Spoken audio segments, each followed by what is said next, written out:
thrive. I like that. It's like building a house on a solid foundation rather than on shifting sand. Exactly. Right. And he contrasts this with the personality ethic, which often focuses on superficial techniques and quick fixes without addressing the underlying character. Right. So it's not just about learning how to manage your time better or becoming a better communicator.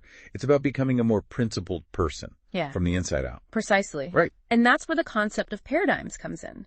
Covey argues that our paradigms, our mental maps of the world, shape our perceptions and ultimately our actions. He uses a great analogy. Yeah.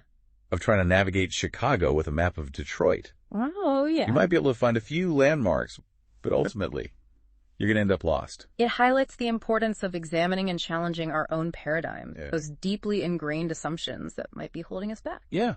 And sometimes, those limiting paradigms can be closer to home than we realize. Covey shares a personal story about his own son, who was struggling in baseball. Yes. Yeah. It turned out that Covey and his wife had unintentionally created a paradigm of their son as inadequate, which was impacting his performance. And once they shifted their perception and focused on his strengths, he was able to improve drastically.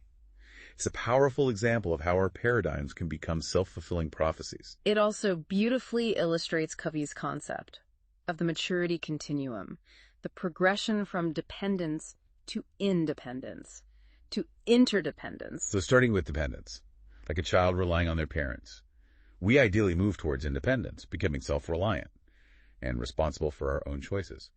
But Covey says, true effectiveness lies in interdependence. Right.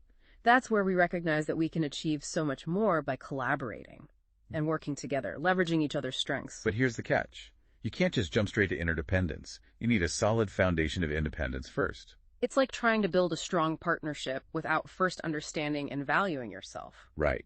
Now, this all ties into one of Covey's most practical concepts, the circle of influence. He encourages us to focus our energies on things we can control, our actions.